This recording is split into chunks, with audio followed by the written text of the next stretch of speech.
Thank you, Mr. President. Your Excellencies, ladies and gentlemen, a year ago, on the 30th of June 2017, the Security Council passed Resolution 2365, the first resolution on mine action. At the same time, the Security Council acknowledged the threat created by explosive object to the civilians and peacekeepers and the acute need to carry out mine activity in order to mitigate this threat. Within the framework of our Entity for Rule of Law and Security institutions, the UN Mine Action Service, in coordination with bodies within the United Nations system, as well with the entities outside, is implementing the resolution. The report that we are discussing today contains a short overview of what we have achieved so far, and it also describes the issues we are encountering as we carried out our mine action. Decrease, casualty numbers from explosive hazards are on the rise again. Despite the clearance efforts of the United Nations, member states and non-governmental organizations, the international campaign to ban landmines recorded over 8,500 casualties of mines, explosive remnants of war, and victim-operated improvised explosive devices in its latest annual report. Ongoing conflicts, as well as difficulty of access to contaminated areas during active combat, are among the causes of this unfortunate trend. That figure represents over twice as many victims as 4 years ago. Over 2,000 of those victims were killed. Nearly a quarter of them were children. Considering the difficulty of gathering data during active conflicts, it is likely that the actual number of casualties is much higher. The clearance of landmines, explosive remnants of war, and improvised explosive devices does more than just saving lives. Mine action is a precondition for stabilization and peace building, and eventually sustainable development to take hold. Once explosive remnants of war are removed from critical infrastructure like hospitals, power plants, and water treatment facilities, rehabilitation and reconstruction of public services can begin. The resulting opportunities for progress, in turn, increase the likelihood that peace can be sustained in the long term.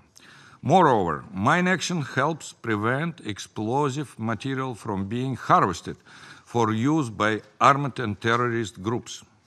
This makes mine action a vital element of the nexus between peace and security and development, and a cornerstone in preventing any relapse into future conflicts. Excellencies, the report before you notes that mine action is critical to the safety, security, and mobility of United Nations personnel. In 2017, 59 peacekeepers lost their lives through malicious acts involving the use of explosive devices, and 150 more were injured. Contexts like Mali and Somalia continue to be highly threatening environments for the safe conduct of Security Council mandates. The Secretary General's Action for Peacekeeping initiative seeks to make our missions stronger and safer. We owe it to the personnel we deploy on the ground to provide them with the right training, knowledge, and equipment to safely conduct the United Nations mandate. Raising awareness, training, and building capacity to mitigate the threat posed by explosive weapons are critical aspects of this. Through their mine action activities, peace operations also protect civilians and enable the delivery of humanitarian aid to those in need. In armed conflicts, improvised explosive devices have become the main driver of increased death and injuries among civilians and peacekeepers. Peace operations are more effective and lives are saved when the threat posed by explosive hazards is considered from the earliest stages of planning and programming. In his agenda for disarmament, which was launched last month, the Secretary General called for a whole-of-system approach to this increasingly deadly threat.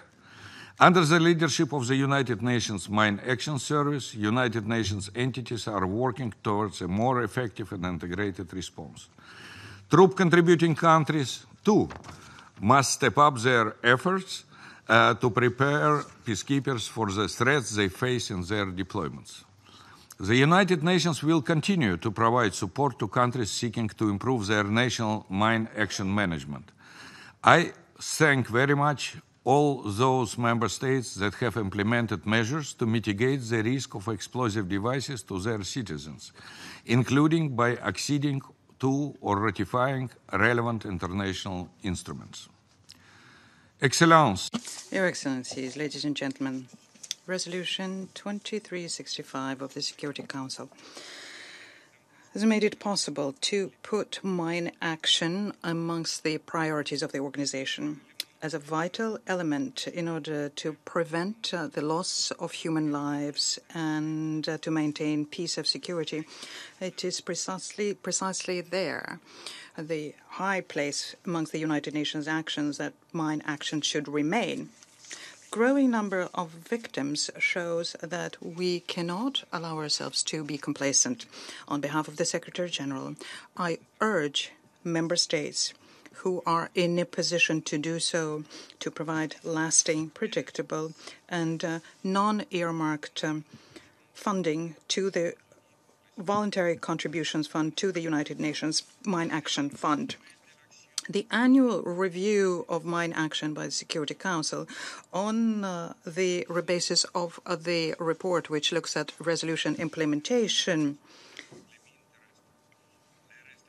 it allows us to give due attention to the issue of landmines, explosive remnants of war, and the IEDs. The Department of Peacekeeping Operations and the Mine Action Service of the Rule of Law and Security Institutions Office stand ready at any point to inform the Security Council on specific issues having to do with mine action. I thank you for your attention.